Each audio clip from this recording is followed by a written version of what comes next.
இல்லாதவைகளை இருக்கிறவைகளாய் அழைக்கிற நம்முடைய ஆண்டவராக இயேசுவின் இனிதான நாமத்தினால் உங்களை வாழ்த்துகிறேன். இதனால் நம்முடைய ஆவிக்குரிய சிந்தனைக்காக ரோமருக்கு எழுதின நிருபம் 4ஆம் அதிகாரம் 17ஆம் வசனத்தை நான் வாசிக்கிறேன்.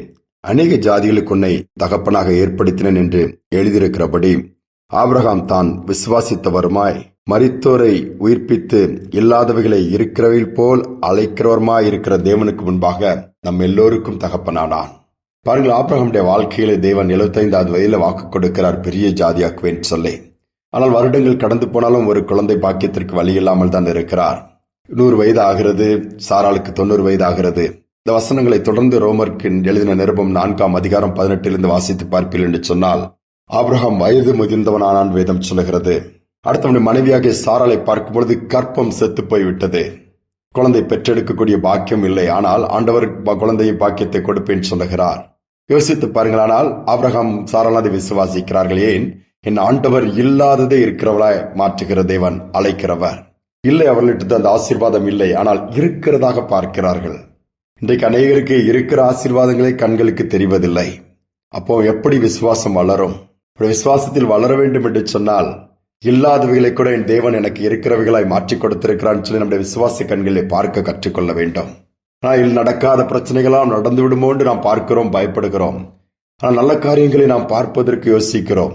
தேவன் வைத்திருக்கிற ஆசீர்வாதங்கள், அந்த பரம காணான் இன்னும் பாவிக்குரிய அனுபவங்கள், என்ன ஏராளமான காரியங்கள், உலகத்தின் ஆசீர்வாதங்களை தேவன் நமக்கு வைத்திருக்கிறார். அவைகளை இருக்கிறவைகளாக பாருங்கள். ஒருவேளை உங்களுக்கு இல்லாமல் இருக்கலாம். கைகளில் ஒன்றும் சரியான வேலையோ, நல்ல திருமண வாழ்க்கையோ, குடும்பமோ அல்லது பணமோ, வசதிகளோ, வீடோ, எதுவோ இருக்கிறது இல்லையோ, விசுவாசம் இருந்தால் போதும். அதை கர்த்தர் மேல் வைத்துவிட்டு என் தேவன் இல்லாததையும் இருக்கிறதாய் மாற்றிக் கொடுப்பார் என்று சொல்லி நம்பினால் போதும், உங்களுக்கு அவைகள் வந்துவிடும் என்றுதான் வேதம் சொல்லுகிறது. ஏனென்றால் தேவன் அதை தான் எதிர்பார்க்கிறார்.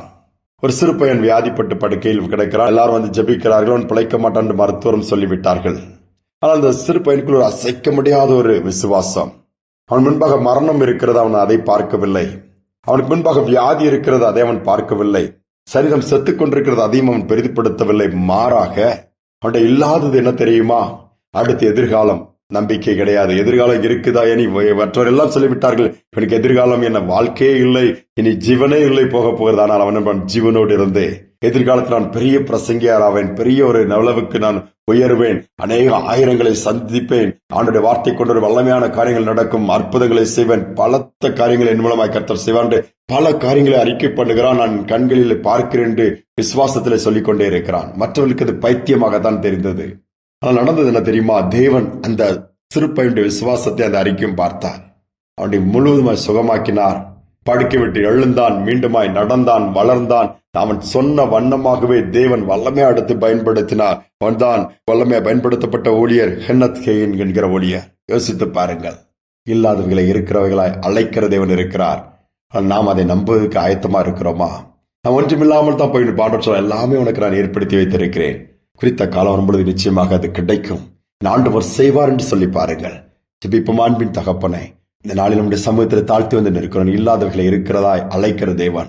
வாழ்க்கையில பயத்தோடு பதற்றத்தோடு இருக்கிறதெல்லாம் போயிட்டு இருக்குது, இனி என்ன இருக்க போது எனக்குன்னு சொல்லி கலக்கத்தோடு ஒருவரை இருக்கிற ஜனங்கள் இந்த செய்தியை கேட்கலாம்.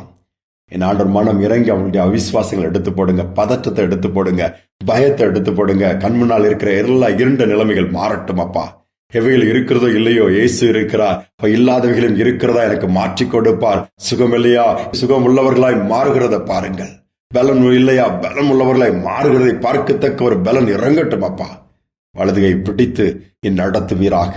எந்தெந்த காரியங்கள் தோல்வியாய் தெரிகிறது அவைகள் எல்லாம் ஜெயமாய் மாறுகிறதை பார்க்கட்டும். எந்தெந்த காரியங்கள் எல்லாம் பின்மாற்றத்திற்கான தடுமாற்றத்திற்கு ஏமாற்றத்திற்கு எதுவாக இருக்கிற அவைகள் எல்லாம் மாறி முன்னேற்றத்திற்கு எதுவானதாய் பார்க்கட்டும் அப்பா. இந்த நாள் ஒரு விசேஷமான நாளா இருக்கட்டும். இல்லாத எல்லாவற்றையும் மாற்றி தன்னுடைய ஆவிக்குரிய கண்களால் குறைவுகளை அல்ல நிறைவுகளை பார்க்கத்தக்கதாய், பெருமைகள் மாறி எல்லாம் நிறைந்திருக்கிறதாய் காணத்தக்கக்கூடிய பாக்கியம் உண்டாகட்டும். தாழ்த்தி ஒப்புக் கொடுக்கிறேன். துதிகனமை மேமுக்கு செலுத்துகிறேன். இயேசுவின் நாமத்தில் பிதாவே, ஆமேன், ஆமேன். சோர்ந்து போக வேண்டாம், நம்பிக்கை இழந்து விட வேண்டாம். விசுவாசிப்போம். ஆபிரகாமுக்கு நல்ல ஒரு குழந்தை பாக்கியத்தை கொடுத்து கற்பம் செத்துப்போன நிலைமையில் இருக்கும்போது சாராளை நினைவுக்கு வந்து ஆச்சரியமான காரியங்களை செய்த தேவன் நமக்கு செய்வார். இல்லாத இருக்கிறதாய் மாற்றுகிறோம் நம்மோடு கூட இருக்கிறான். சிந்தனையுடன் நாளை தொடருவோம். மீண்டும் நாளை தினம் சந்திப்போம்.